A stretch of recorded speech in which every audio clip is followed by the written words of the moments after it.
Peak week is pretty much just the culmination of the entire process. So we've done a building phase, we've done a dieting down phase, and the peak week is to essentially preparing for that one day to make you look the best you can with what you have at the time. So it's like peak week is nothing without all that preparation beforehand. So it's just like all about following the process. For me, it was just like sticking to the plan, trusting in my coach, Liam Fitzgerald, who's an amazing coach. In fact, he actually works here at Enterprise, which was fortunate enough. Yeah, working with Adrian was quite good. The good thing about this prep compared to other preps was that I saw Adrian every day. So I visually checked in how he was going, how he was feeling, how he was looking. I could tell if he was following the plan, where he was at. So it kind of made it a bit easier. Liam spent a good 4 hours on the plan. Just sitting down and even taking me through it, where it was just like you're doing X, you're drinking X on this day, you're eating X on this day, and then we're building you up on this day, and then we're doing this on that day. Pretty much from every single meal was down to a T. Day 3 of peak week. Last day of depletion before a big refeed tomorrow, so no carbs today. So I'm just brewing my morning coffee, probably one of about 7 today. And over here I've got cooking my kangaroo mince and stew, delicious. I picked kangaroo mince the last week because it's just a leaner meat. I just like kangaroo. I mean, what better way to celebrate living in the country than eating your coat of arms? There's no better meat for it. It's just, kangaroo, very sustainable meat, lean, delicious. And my son's meal, some oats and berries. He's actually getting more carbohydrates than me today. I'm doing some solid parenting and distracting him with YouTube videos of trucks. So, yeah. Prepping is definitely a pretty selfish process. It's very kind of all about you, but I try to let as little of that bleed into my family life as possible.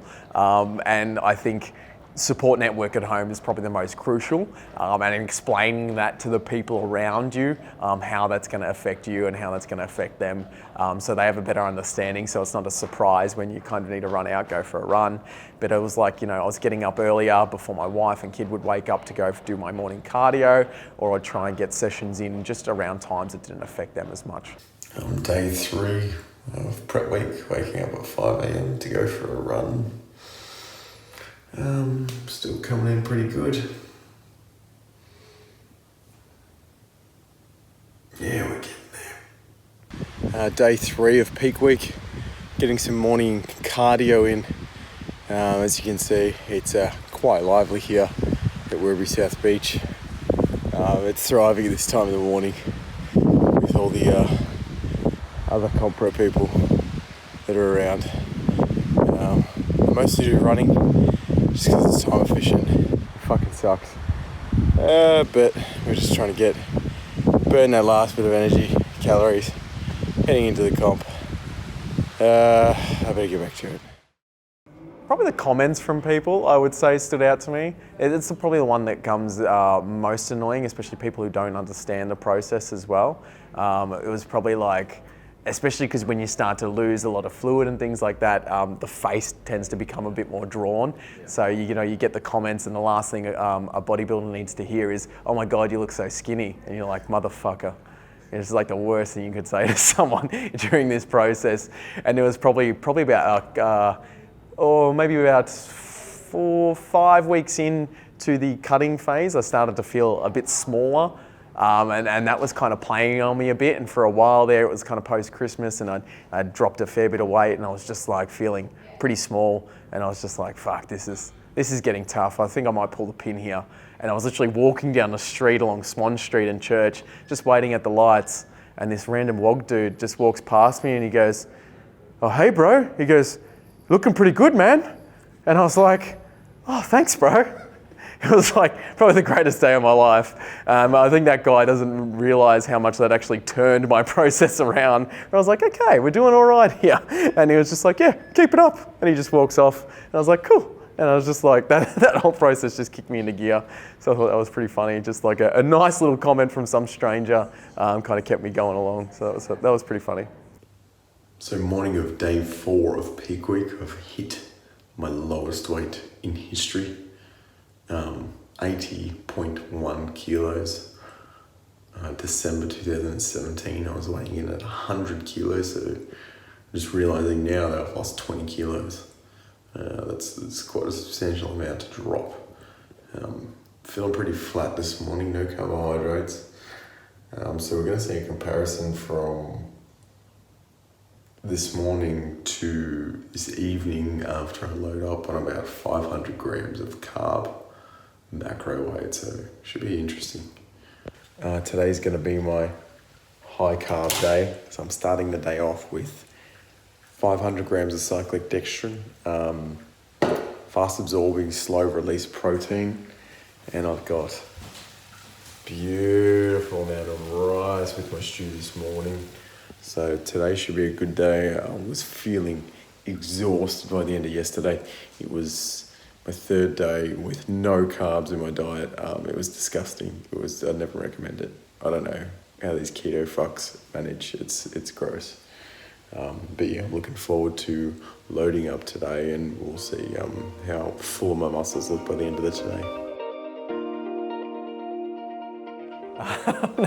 No, Liam was brilliant.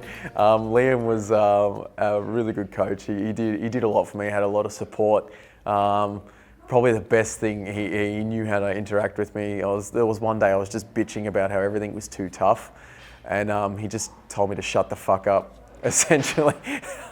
And I just got on with it, and yeah, that was another good turning point for me. There was one time when he complained a lot, and I was like, just shut the fuck up. That was literally how that conversation went, and I was like, oh, cheers, man, cool, I'll just get on with it. So we get there on the day, just register, check in, just went through the process. Pretty smooth day going in, really. And then we just, touch-ups on the tan, another coat applied there to be as dark as possible for whatever reason. And then it was just pumping up, getting ready for the first shot. How do you think he looks? I think it looks pretty good. You proud? Yeah, it's been a long prep, 36 weeks.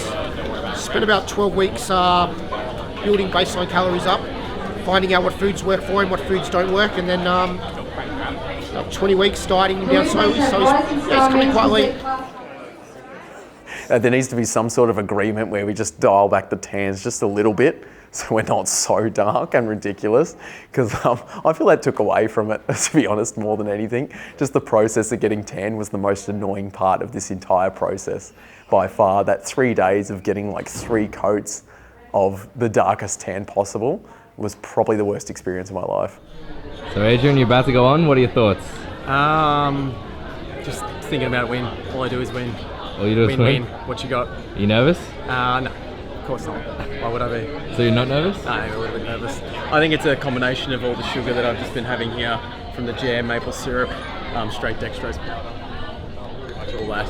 So I don't know if it's jitters from that or nerves, maybe a combination of both. Stage process was, that was pretty fun. So it was good because it was in the first timers event, so everyone backstage is also shitting themselves, and that probably made me feel a bit more comfortable. When everyone else got nervous, I just tend to get a bit calmer.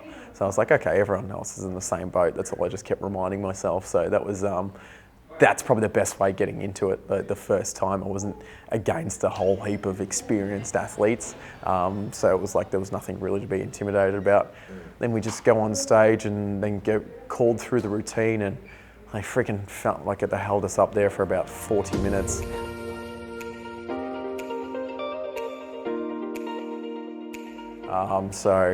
Apparently I did quite well on the posing. I felt like I was shaking like a leaf, but apparently not as bad as others. So as long as someone else is shaking more, I guess it's better.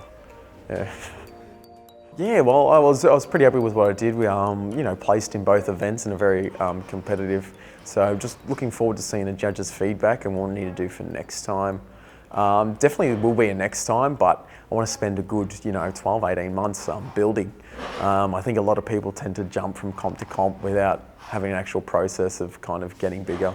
It is ICN, so I compete natural, so it does take a bit more time to put on size as opposed to other federations when so it's it was good fun, and I really enjoyed more the process part of it.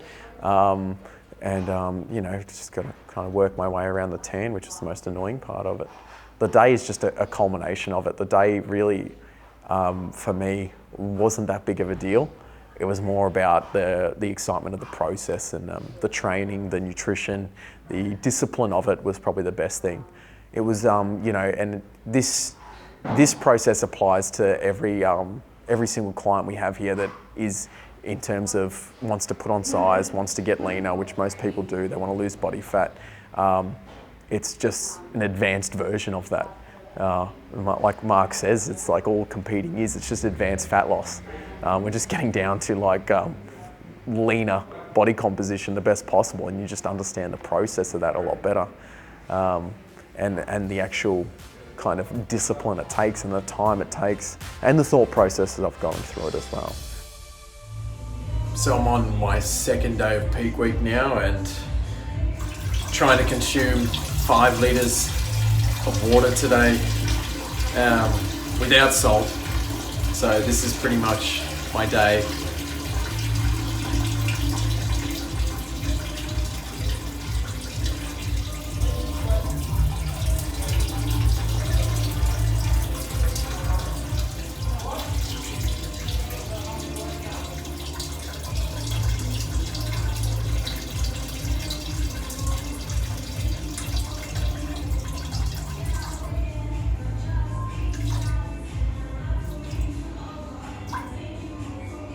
Yeah, so this is where I'll be spending most of my day today. Only 2.5 litres to go, so fantastic.